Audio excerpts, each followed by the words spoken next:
constitutional litigation. We represent a lot of churches. So this issue of faith in politics has come up quite a lot in my legal practice. And so I'm delighted to be here to talk to you about it. I grew up here in Colorado Springs, and my home church when I was growing up was First Congregational Church, right down the street. And at first, when this was getting organized, I heard that there was a possibility that Jim White was going to be one of the panelists to speak up here. And of course, Dr. White was one of my pastors when I was growing up at First Congregational. And so I thought a nice rhetorical beginning to my talk would be something like, why should Oprah Winfrey have more political influence than Jim White?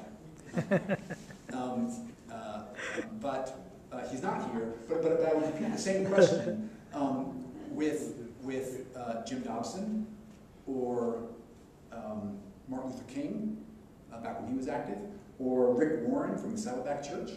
And the question is, again, why should Oprah Winfrey have more political influence than any of those pastors, any of those ministers? And I'm going to argue today that she shouldn't.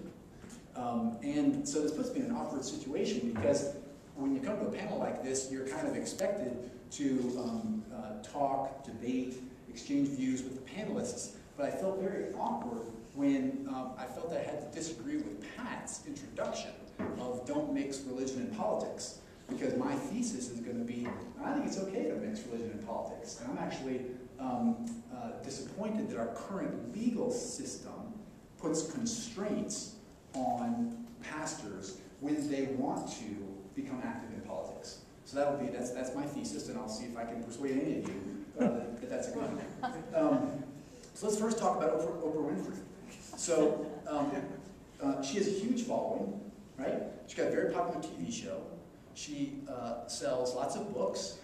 If she recommends a book for her book club, people buy it in droves.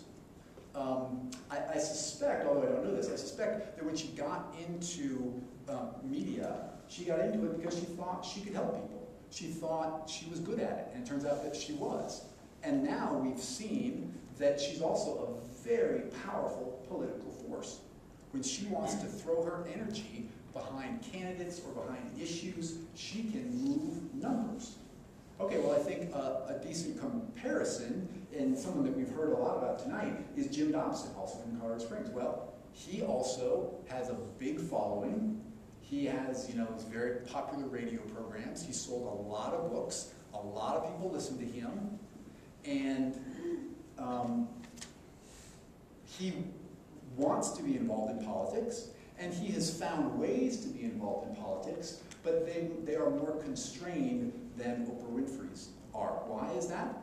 Well, it's because of IRS statutes, which we'll talk about in a second, which limit his ability to participate in politics.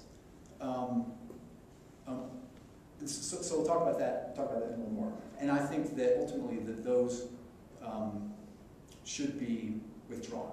We'll get to that. Now, to be clear, I'm not a follower of either Oprah Winfrey or Jim Dobson. I don't, their politics don't move me in either direction. But I just use them as examples because I think they're very comparable.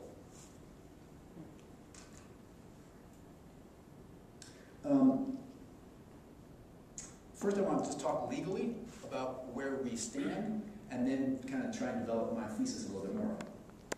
Legally, where we stand is the Constitution, right? You all brought your pocket versions of the Constitution. The Constitution protects religious folks participating in politics just as much as it protects media celebrities participating in politics, right? And you don't even have to start with the First Amendment. We would naturally think of the First Amendment when we think of this topic, the free speech clause and the religion clauses, the free exercise clause and the free exercise clause. But you don't even have to start there, because actually Article 6 of the body of the Constitution is the first place in our Constitution that talks to this issue, that speaks to this issue.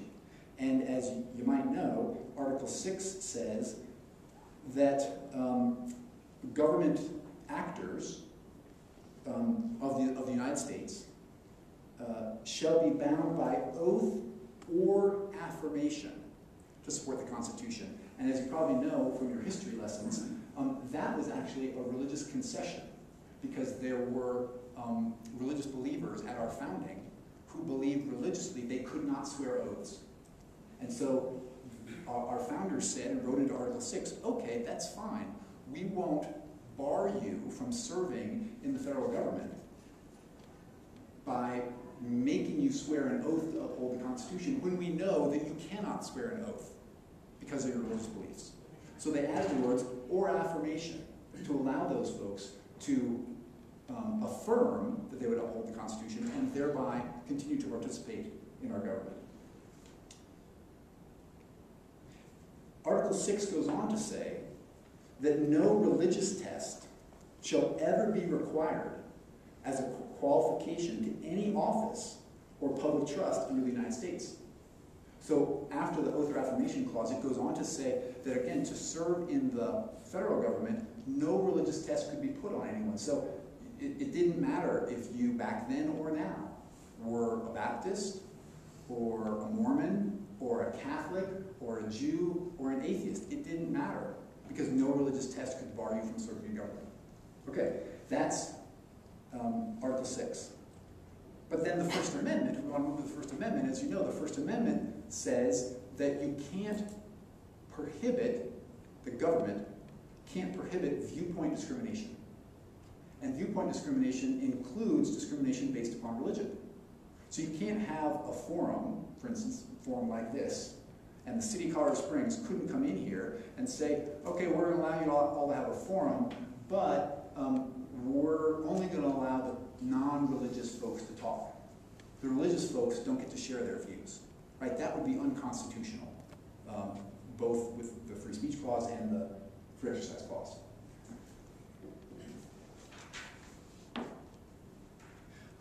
If you're interested in this issue, I'd recommend a Supreme Court case to you, which is a case called McDaniel versus Patty, P-A-T-Y. It's from 1978, and it involved a Tennessee statute which prohibited ministers from holding government office, right? 1978. And there's some interesting footnotes in that opinion. Ultimately, the Supreme Court was fractured on how to find that that Tennessee statute was unconstitutional, but they were unanimous in finding that it was unconstitutional. Some of the justices found it violated the speech clause, some of it found violated the equal protection clause, others the religion clauses, or a mix of those. But again, this is a state statute. That's why Article 6 didn't come into it.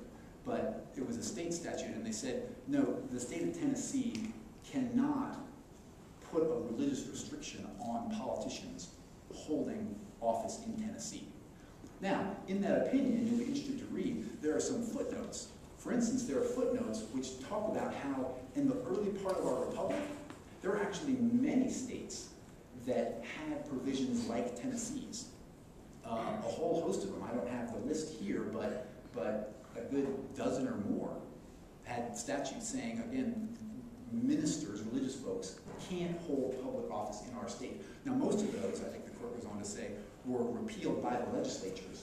Tennessee's happened to stick around and was ultimately struck down by the U.S. Constitution in 1978. There's another interesting footnote there that talks about how Thomas Jefferson initially held the views that, again, ministers should not hold public office, but then later in life, Jefferson decided he would change his position and that he thought it would be okay for ministers to hold public office.